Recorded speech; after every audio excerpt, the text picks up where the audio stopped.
Hello and welcome back to the Unfunded podcast. I'm your host, Joan, and with me today I have Cole. Welcome to the show. It's good to have you. Thank you. It's an absolute pleasure to be here. It's a bit weird being on the other side because normally I run my own podcast. So yeah, I'm good to be in the hot seat today. Well, you can critique me. If I'm asking the wrong questions, you can just hold up a yellow card or something, Just redirect me. I'll make sure to have the red cards or the blue ones here ready to go. So you gotta have them. So Cole is the founder of Galah Cyber. I'd love to hear the story of that startup. How did you come to build that company? Take us all the way back. Yeah, so around that period of time, I'd signed up to move to the States basically and had a visa, and then COVID hit around 2020. I was basically working US hours. So I started at 2 a.m., finished at 11. Time was ephemeral during the pandemic, so it didn't really matter. Yeah. Around that time, my wife, who comes from China, she said to me, hey, in China, we have this concept of 996. And I know that you just like to finish work at 11 o'clock and then just go swimming in your pool, having a beer and just doing nothing useful with your life.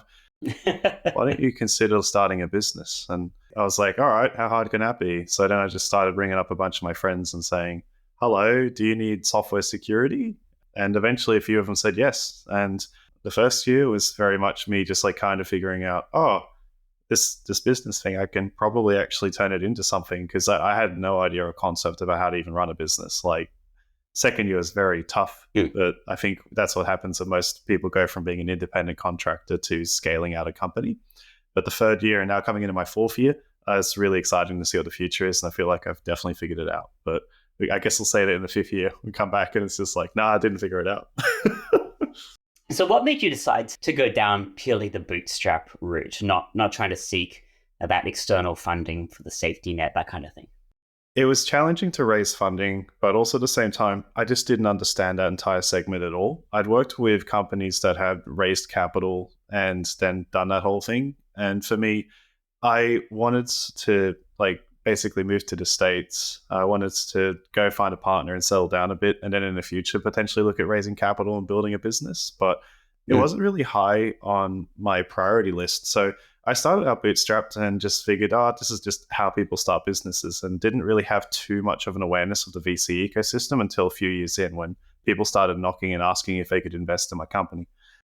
Yeah, nowadays I'm hyper aware of the obligations of taking the sword of Damocles, and now I just like to spend time with my daughters. So you have two kids? Yes. So one's 10 and she plays tennis and likes to do Minecraft with me. I'm mostly building redstone contraptions to do stuff. I don't understand it too well, but she follows the guides. And my 1.5-year-old likes to run up to me and grab my legs and give me a cuddle. So she's adorable. Adorable, yeah. My son is almost 8, and Minecraft and Roblox, so those are the big things. That's what we have to talk about day in, day out. Oh, yeah. My daughter, apparently there was a new release in Minecraft or something, and now you can get different colored wolves. They're not all white. So there's brown wolves, and there's black wolves, and there's green, I don't know. So she's telling me she's super excited for all of these different wolves in the game, and that's what my next weekend's going to be, is just learning about wolves, I guess. So every time. Yeah, every weekend. Okay, so going back to the initial launch, did you launch with a product or a service? What was your approach to getting Galah Cyber into your customers' companies? I started initially with services, and we're still with services at the moment, but have basically productized our service offering, is the way I talk about it. And that's through effectively making a lot of mistakes and learning about what the market wants and how I can position what we do in a way that's attractive and consumable for businesses. Turns out just calling people up and saying, do you need application security, doesn't work that well as a sales. Unfortunately, yeah. But I wish it worked out well. And I learned a lot about things from sales qualification to having an ideal customer profile, to doing using a MEDDPICC framework, to being able to source MQL all by myself over the last couple of years. But it was really challenging at first, and I'm lucky I had a few people who take a risk on me because they just thought there was a lot of potential. And nowadays, I'm getting a reasonable amount of inbound people wanting to come and purchase either our fixed price services or the products that we offer. At the same time, that would never have happened unless I fundamentally restructured how I do business. And lucky to have advisors who've helped with that. The idea of productizing services, it comes up a lot in bootstrapping. Can you walk me through what that is from your perspective and how you manage to achieve it? I guess with my services, everybody likes to look at day rate consulting. So they'll say that doing something is going to cost between X and Y amount of money, and then it's easy to do comparisons between different vendors. But ultimately, what you're selling is a story and bodies and credibility with your organization.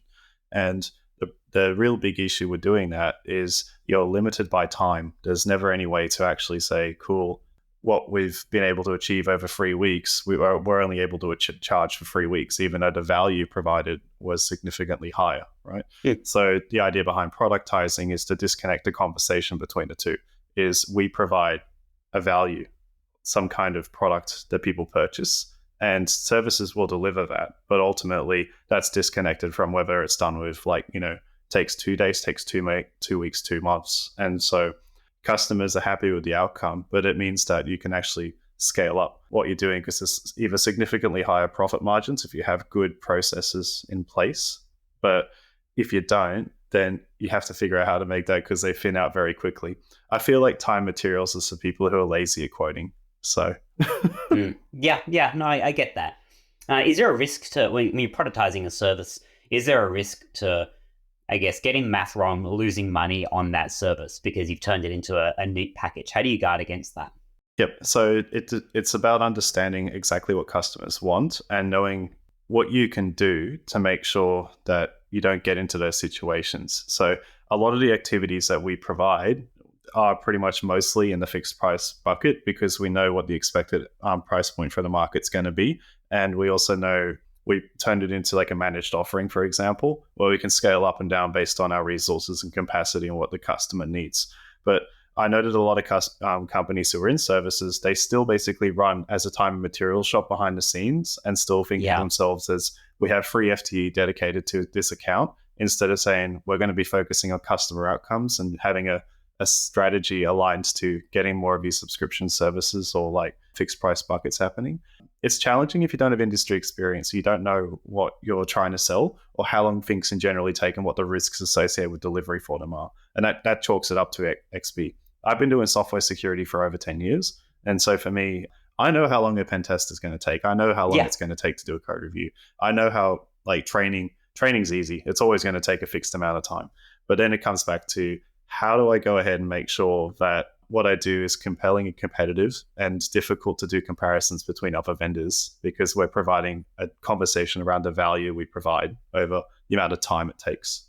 Is that where you build your moat? Yeah, definitely. Because, well, the moat for me, I'm always aware of keeping an idea out, like looking for competitors in the market. I think in Australia, we're quite nascent with building software companies. And so software security is also incredibly nascent too. So I am aware that companies in the States or in Israel or in the UK could suddenly decide to establish an Australian presence and be domestic like competitors for me. So I don't want to sit on my laurels. I want to make sure I do everything I can to, preparing for that. Right. As a bootstrap business, maybe that's the point in time where I say, cool, we have competitors entering the market. Now's the time for me to go and look at getting capital. And do you think that's something that you would want to do, that capital raise? Yeah, if the stars aligned, is it a direction that you'd be keen to go down? It's an interesting question. I think the answer is yes, but it comes down to timing because I've got 2 young daughters. And one of the things I know is that when you do take capital, you no longer have the control over the direction of your business based on how much capital you did take. So I know a lot of people have taken a lot of capital and given up most of their control. And because they've given up control, they can't dictate where they need to go in the future. They just have to go help enter whatever direction the VC says or what other PE firms invested in their company. And so if I was to take capital, it would be probably actually I'd start with financial like services like banks before I'd look at going down either private equity or VC, simply because if I need money, I can then pay it back with a set interest rate and maintain complete equity and control over the direction of my business. But if I do need to hyperscale, then there's orders of magnitude more money that I'd need to be able to acquire. And so that's where I'd need to start having these serious conversations. But it comes back to I have values. My values are that I have a young family. I need to be able to spend time taking my daughter to art club. And I need to make sure that Monica can see her dad. And that's so important, like you don't want to get onto a hamster wheel where your kids never see you, but you say to them, hey, look, it'll be worth it in 20 years' time when you've moved out of home and then I can spend time with you. That's not the goal, right? Yeah, and I feel like there's a lot of people who are sold on that mission that like, hey, yeah, you are going to be rich. It will happen. And I know that that is not true. And in fact, they sell to 100 people and only one of them out of that 100 gets to that level, and the other 99 crash and burn a bunch of money, right? Yeah. And so it's silly for me to think that that's going to be the status quo. So I know that if I do take the money, the expectations are really high. The work ethic's going to be really high. And well, there's 99 other people who are like me who are taking capital. I might not be the 1%. So it's not always about skill or execution or anything. Like sometimes with a VC-backed business, it's time. There's a degree of luck involved, and when you stay independent, you still get to be, I guess, guiding and shaping that luck. Whereas if you take that outside capital, you've got that runway pressure, you've got that boiler room, yeah? Yeah. And I think that's one of the, like, there is a lot of pressure. We're still running a bootstrapped company, by the way. So I think a lot of people misunderstand that unless you've like screwed up terribly, like I did on my second year, you may not understand, like, if you've just been reasonably successful by default or like taking capital so you don't understand it's not your own money. Like, when you do mess up with your own money, it hurts you really personally, and not to make those same mistakes before. Yeah. And so I'm hyper aware, if I take capital, I know not to spend it on stupid stuff like a Floor and Martin place or kitted out desks for everybody. It's about how we're going to be able to like accelerate the growth of this company. Yeah, rosé on tap, things like that. yeah. Let's. Oh man, I feel like for me it'd probably be apple juice. So I'm very pathetic. So yeah, look, I'm 5 years sober myself. I don't like apple juice. My goal for my own office would just be a really old school coffee pot, like McDonald's in the 90s. That's all I want. That kind of crappy percolator coffee. That's the dream. Oh, I feel like I'd have a Barista Express on, like, that's about it, because I make myself like the Breville coffees every morning, and it's like the routine. Have some raisin toast, have a Barista Express double espresso, and sit there and just wait for the chaos of my kids for school run to kind of subside and then get into it. So I just can't imagine a day where I'd get up at like 5 a.m. and start having calls with US VCs and anymore. I'm just... Oh God, no. Yeah. Past that at this stage in my life with a young baby. So I'd be keen to hear a bit about that routine, because you've spoken about, I guess, maintaining control, maintaining that work-life balance. What is that routine like on a day-to-day basis, running Galah, being a family man? One thing that will always happen is if you are committed to your business, then you're going to fill up every instant of your life with your business where it is available. So unless you actually intentionally block out parts of your life to live your life, you will fill it with work. And so I make sure that my Mondays and Tuesdays, afternoons and evenings, are art club, tennis club, and playing Minecraft. Fridays is daycare with my baby. She goes to daycare, so I make sure I have a nice lunch with my wife. And on the weekends, I try to put away everything and only catch up on work where I really need to. But if you don't put that structure into your life, then you're just going to fill up everything with work. And like, I notice on my Wednesdays where I get up at 5 and I come home at 2 a.m. because I go to Sydney from Newcastle and that's my kind of grind hard day. A lot of people would just keep doing that day over and over again. And then I wonder why I see so many founders who are just like tired, exhausted, sad, miserable, probably rich, but then they're worried about, they're losing their hair, their health's going away, the kids, their wife doesn't love them anymore. And I haven't had that yet. So yeah, one day. Touch wood. Thinking about bootstrap resources. Okay, so we've talked a little bit about time. Let's talk about customer acquisition, because that's where a lot of VC money gets spent, is trying to scale up customer acquisition. How do you approach that marketing, that sales, with limited bootstrap resources? Yep. So firstly, I wouldn't hire internal marketing or sales capability. I'd be running it yourself. As a founder, it is your responsibility to go acquire new business and you understand your product best. Now, that said, there are agencies that can support you and they can do it cost effectively, but ultimately it comes down to having a really compelling story, and then being able to meet the right people at the right time. I went with Galah for a very simple reason, is that almost all of cybersecurity, all of their swords and shields, black and red, us versus them, warfare metaphors constantly. I figured that they're fairly indistinguishable from men's deodorant commercials. And so because of that, I just said, you know what, I'm going to make everything like, I got my phone covers bright pink. I got pink everywhere. We're just going to be fun, approachable. And so it just, people happen to notice it and recognize the brand because it's much better than being wallpaper with 30 other cyber ventures. So I think getting a really good story and having a really recognizable brand will help you build like an inbound list if you need it. But the second piece is to actually do the work as a founder to do sales. And so most founders that I speak to don't want to pick up the phone, and they just assume that I have a great product, or, you know, I have all my friends and they're going to buy my stuff from me. But at some point the network disappears and they need to go start cold calling and reaching out to new people, or their product just isn't good enough and it's not going to get to number one on Hacker News. And the only way you're ever going to have that happen is if you start doing sales campaigns, right? And that's where you really need to be thinking hard about who is your ideal customer.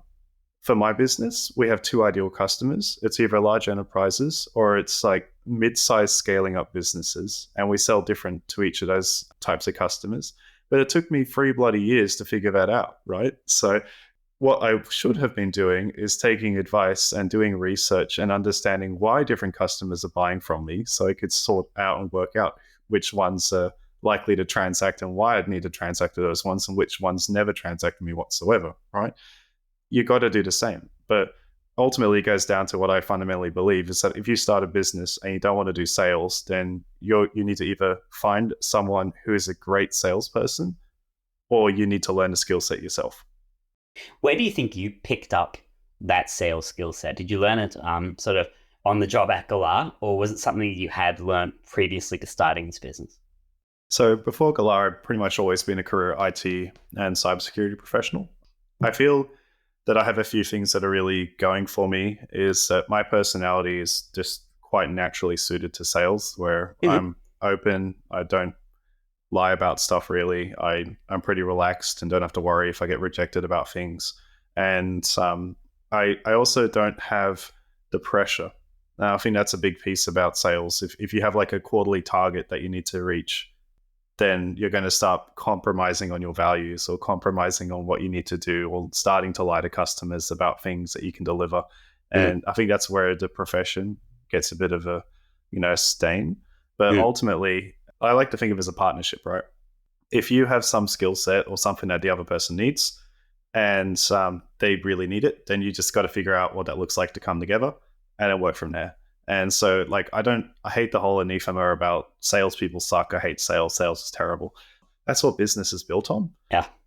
I had to learn it over the years. I would go into people and I'd misunderstand my pricing. I'd misunderstand why people wanted to buy. I'd hire salespeople and then realize that those salespeople were entirely useless because I had no ability to measure what they were doing. So I've learned how to do that. But I think the big thing is that ultimately people buy because of me. And when I learned that, that's when my business started doing better. What percentage of your time would you say that you spend on talking to new business, talking to existing clients, and running the rest of the company? What's that kind of breakdown?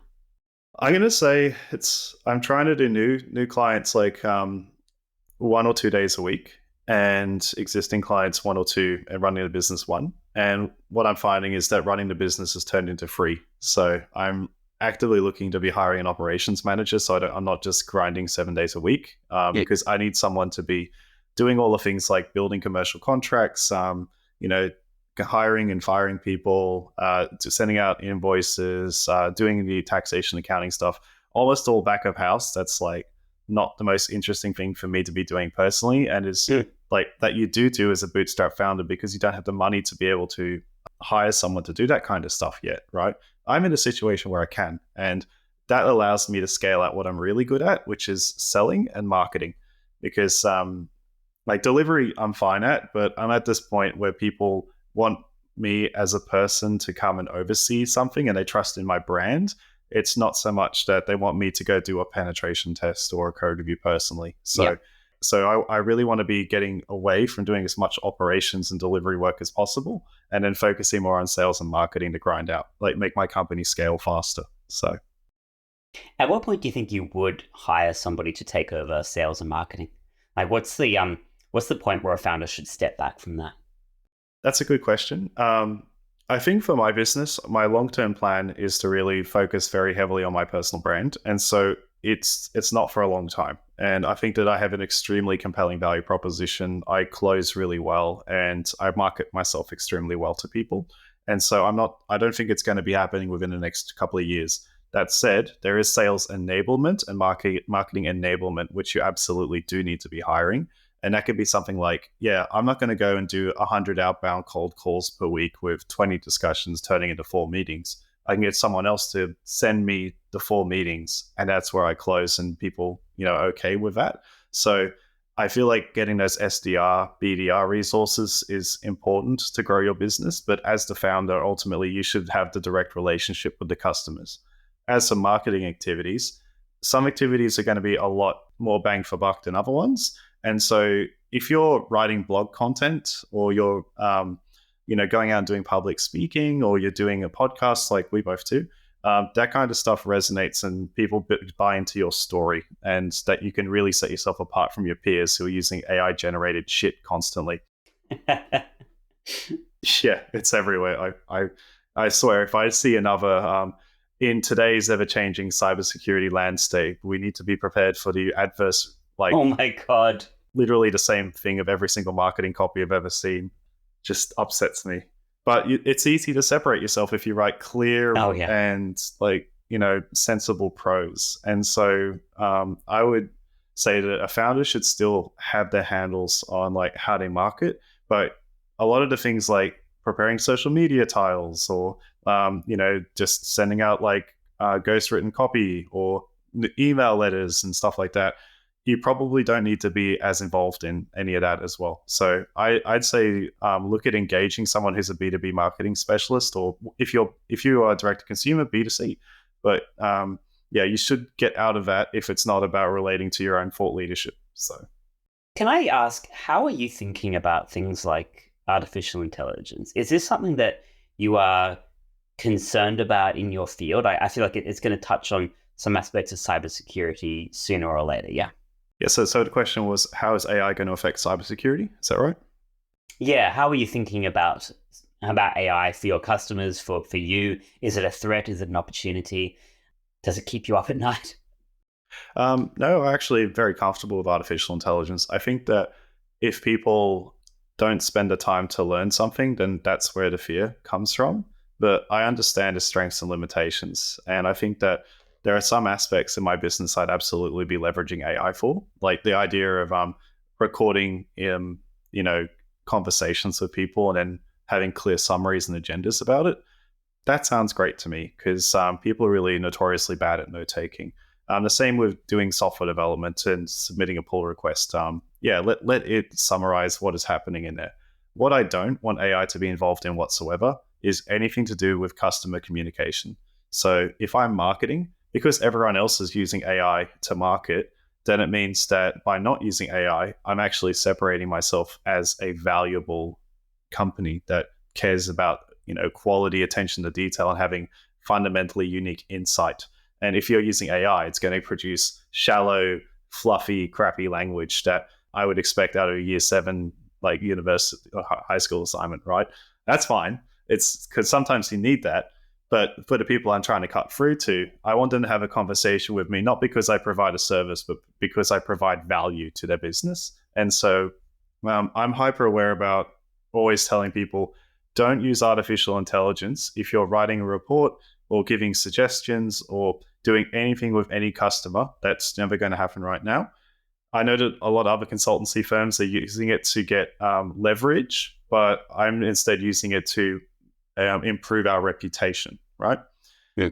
But there's other aspects, like you can accelerate the pace that you're delivering on certain activities by using AI. And especially with operations, you can use like Zapier mixed with ChatGPT to start doing stuff like automatically curating a distributed marketing list, or you can use it to tell you about who's done what on the internet last week related to something, or you can make it fill out job descriptions. Like that kind of stuff, fine, but I would never be saying, hey, I wrote this report and it was actually written by ChatGPT, because that would be career suicide for my business. So a core part of what you do as a founder, it sounds like you are scaling yourself, which is a hugely powerful thing to be able to do. Are there any tools or resources that you use to do that? Have a business model that allows that to happen. If you are related, just like always going back to time materials as a principle in your job, then at some point you're going to hit a cap where value is associated with a day rate. And then if that's the case, then you're not going to be able to ever exceed that. A king's council gets paid 15 to 25,000 per day, but they're never going to get up to 30 or 40,000, no matter how good they are at like doing constitutional law and stuff, right? And so if you have to disconnect that and have people have conversations with you about the value that you provide to a business rather than using you personally as an individual. Another thing is recognizing what your strengths and weaknesses are and what you're doing for the business, and hiring the right people to fill the gaps, or like identifying the tasks that are low value and getting either automation to solve that kind of stuff, or again, people if automation is not available. Like I said, AI can be used for some of these things, but I certainly don't want artificial intelligence to be sending out incorrect invoices to the wrong people. And so there's no room for that in my business. But hiring the right people who are committed on my vision, have shared values, and understand that we're not here to just hockey stick to Jupiter tomorrow. It's going to be a slow, methodical increase is the way to go for me. Thinking about the future, we've talked a little bit about 2 years, 3 years, 4 years ahead, what you're kind of planning there. What's the end goal, though? Would you want to see Galah acquired? Would you want to take some other way to exit the business? Is there a plan there that you've got deep down inside? The idea for me is to just have options. Just have options. I don't know where I'm going to be in the future. And so I need to just present myself with something, like run my business in a way that just introduces a lot of options to me. It's why I'm a big fan of productizing services, because then I can have a recurring revenue-based model, which gives me more options for exits in the future, because companies are more like VC and PE companies are more interested in businesses with that kind of model than just traditional consultancy firms, right?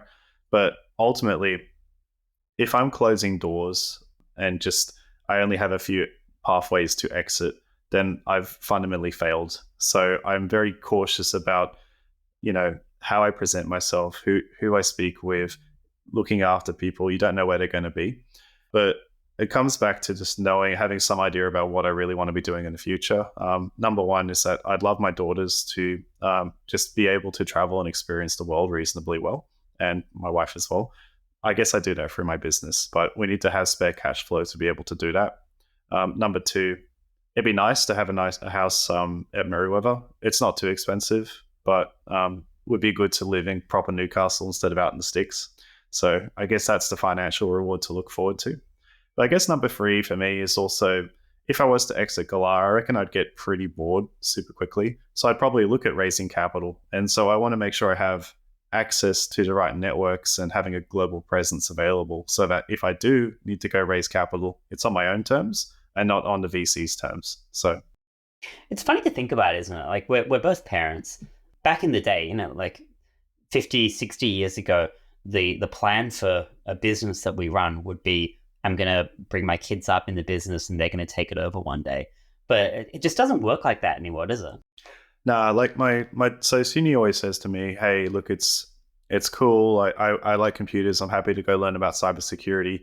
And then I always take a step back and say, yeah, you're learning Redstone programming in Minecraft, but I don't think you'd particularly like working in the jobs that I do. In fact, I want her to have options, right? And the only way for her to have options is to invest in her education and into her life experiences and into meeting interesting people. And so I just say, go do things that you find fun, and I'll facilitate that. but I don't want to be having her in 5-10 years coming into my business and taking over it. Mm. And I also don't think that since it's based on my personal brand, it's going to be kind of hard to transition it down to someone who's less experienced than me at that point. So Yeah. Do you have any thinking about one day I'm gonna separate my personal brand from the business, kind of wind down that aspect of it, or are you happy to keep on being the face of Galah, the identity of Galah? yeah, so I am absolutely going to be doing that. It's just on the horizons. I'm thinking 5 to 7 years, and the reason is that like Galar is very recognizable domestically, but ultimately won't be a recognizable bird outside of Australia and New Zealand, right? I guess not. Yeah. Whereas I personally can have a brand to grow internationally, right? And so I don't know, maybe I'm going to make Cardinal Cyber over in the States and like, I don't know, Bald Eagle Cyber somewhere or something. But to me, the idea is that I can be much bigger than just being a software security business, like because I'm really reasonably, I don't know, maybe I just need to stop drinking my own Kool-Aid, but I feel like in the next couple of years, I can really have a platform and build a brand that people trust and respect. And it's just down to set myself up to have the options to choose what that looks like. But yeah, I will over time separate myself from Galah, because if your identity is attached to your business and the business does badly, then you got nothing but to feel bad yourself. And that's why I'm very happy to do all the other stuff in my life. If you were going back and doing it all again, do you think you would have taken the same approach with the brand? I think the brand is absolutely like done super well, super recognizable, very happy with it. I think there's definitely things I would not do a second time around. There's a bunch of really easy, like hiring the wrong people, expanding in an economic downturn, not having any idea about business before you start.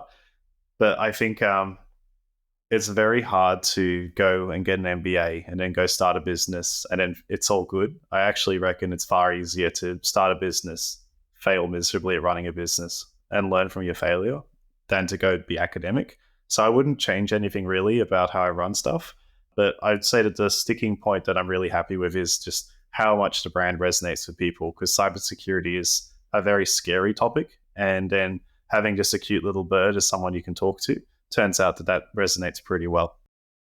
Is there any advice you would give to other founders who are looking to bootstrap a business or productize an agency or take the kind of approach that you have taken? I think that the most important thing is to probably get the right mentors. It's really challenging, but you have to go outside of your own bubbles and find people who are just in unrelated industries. I'm very privileged to have a couple of people in the Newcastle region who are willing to have conversations with me, just because I have helped them out every now and then, just with no expectation of anything coming my own way. But ultimately, those mentors will be setting you on the right path for growing a sustainable business and like getting you to pull your head in when you're about to do something really bloody stupid. So get your board of directors set up or get yourself personal mentors and start with that. Number two, I'd say that you absolutely need to care about the fundamentals. And a lot of people get super hyped in like having an innovative company and having an amazing brand. But like businesses run over profit, cash flow, and doing their operations well. And so you should be spending the time on getting these three things sorted, because in my first couple of years, it's easy when you're by yourself, you don't care about that. But when you've got other people's livelihoods on the line, then you need to make sure that you take them very seriously and don't delegate that responsibility to someone else, because ultimately you are accountable as a CE. So yeah, look at the money and go find the right people. Look, that's it in a nutshell. I couldn't have asked for a better answer to that one. I like the practicality of it. I guess there's a lot of business advice out there that is, here's what NVIDIA can teach you about running a 2-person startup. And so much of it is, it's not applicable. It is bullshit, for lack of a better word. And I think that's what I really enjoy about these conversations is, yeah. Yeah, I figure that when you get to the stage where you're taking advice from someone who's made it, they've made it, and that advice is not particularly relevant, because what they're talking about is the last 5 to 10 years experience where they've been at somewhere like Netflix or Facebook or whatever, and they're at $1 billion valuation before they even write their book, right? But what you've got to get to is a $2 million valuation. And how do you get to that stage? Well, like business fundamentals. You need to sell, you need to market, you need to hire and fire the right people, and you need to be willing to stick into it for the long run.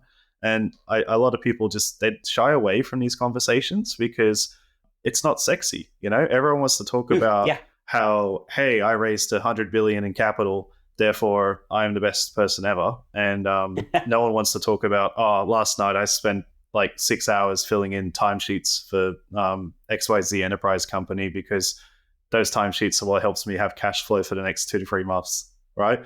Like, no one wants to talk about that part, but that's the more important part than saying, like, going on the internet talking about your tribulations as a founder and how hard it is and how life is so hard. And you're working so hard for the future and you're going to be in NVIDIA. Which is very LinkedIn right now. So, mate, this has been very refreshing. I really enjoyed this. Thank you for that. I appreciate the honesty. It's good to hear. No worries. I always try to be, because again, people, they spend too much time focusing on the wrong aspects of running a business. And like every time I have a conversation with a founder, I almost always go back to, how do you ensure that you're taking care of your family and that you're not compromising on your values, and making sure that you have something that's profitable and sustainable? And people forget about profit, and then they close their business in 6 months, or they do peaks and troughs and crash and burn constantly. So thank you very much for joining me today, and thank you for putting it out in the line and just being really open and honest about what it takes to build a business and all this stuff. I appreciate it, and it's been a great conversation. Thank you. No worries. Happy to be here. Thank you.